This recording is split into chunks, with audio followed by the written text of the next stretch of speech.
جا کر یہ خبر کر دے کہ میں زندہ ہوں جب تک جرت انکار زندہ ہے.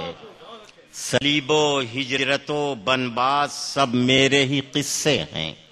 صلیب و ہجرت و بنباس سب میرے ہی قصے ہیں. میرے خوابوں میں اب تک آتشیں گلزار زندہ ہے. میرے خوابوں میں اب تک آتشیں گلزار زندہ ہے. اور ایک گیتا کا ایک فلسفہ ہے کہ یہاں مرنے کا مطلب صرف پیراہن بدل دینا. یہاں مرنے کا مطلب صرف پیراہن بدل دینا. یہاں اس پار جو ڈوبے وہی اس پار زندہ ہے. یہاں اس پار جو ڈوبے وہی اس پار زندہ ہے. ایک غزل کے چند شعر اور سن لیجئے صاحب، جو ایک ہماری تہذیبی شناخت ہے اور جو ہم لوگوں کا ایک افتخار ہے اور وہی ہماری کمزوری بھی ہے. شعر سنیے گا محترم کہ کئی صدیوں کی خوشبو ہے بآسانی نہ جائے گی. کئی صدیوں کی خوشبو ہے بآسانی نہ جائے گی. ہماری گفتگو سے بوئے سلطانی نہ جائے گی. کئی صدیوں کی خوشبو ہے بآسانی نہ جائے گی. ہماری گفتگو سے بوئے سلطانی نہ جائے گی. اور صاحب ایک میرا خیال ہے کہ آپ میں چاہے جتنی خوبیاں ہوں ذاتی طور پر یا قومی طور پر، لیکن اگر آپ کے پاس عہد حاضر کا پاور نہیں ہے تو پھر وہ ساری خوبیاں بیکار ہو جاتی ہیں. کہ ہمیں تلوار اور کردار دونوں کی ضرورت ہے. ہمیں تلوار اور کردار دونوں کی ضرورت ہے، وگرنہ اپنی صورت ہم سے پہچانی نہ جائے گی.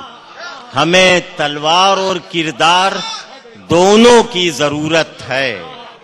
ہمیں تلوار اور کردار دونوں کی ضرورت ہے، وگرنہ اپنی صورت ہم سے پہچانی نہ جائے گی. اور اگر خودداری و غیرت نہیں ہوگی تو خوش پوشو. اگر خودداری و غیرت نہیں ہوگی تو خوش پوشو. کوئی کپڑا پہن لو تن کی اریانی نہ جائے گی. اگر خودداری و غیرت نہیں ہوگی تو خوش پوشو. کوئی کپڑا پہن لو تن کی اریانی نہ جائے گی. اور اگر تاریخ سے اپنی ہوئے غافل تو یہ سن لو. اگر تاریخ سے اپنی ہوئے غافل تو یہ سن لو. کہیں آباد ہو جاؤ پریشانی نہ جائے گی. اگر تاریخ سے اپنی ہوئے غافل تو یہ سن لو. کہیں آباد ہو جاؤ پریشانی نہ جائے گی. تم اپنے گھر کے آنگن میں لگاؤ پیار کے پودے. تم اپنے گھر کے آنگن میں لگاؤ پیار کے پودے. نہیں تو موسم گل میں بھی ویرانی نہ جائے گی.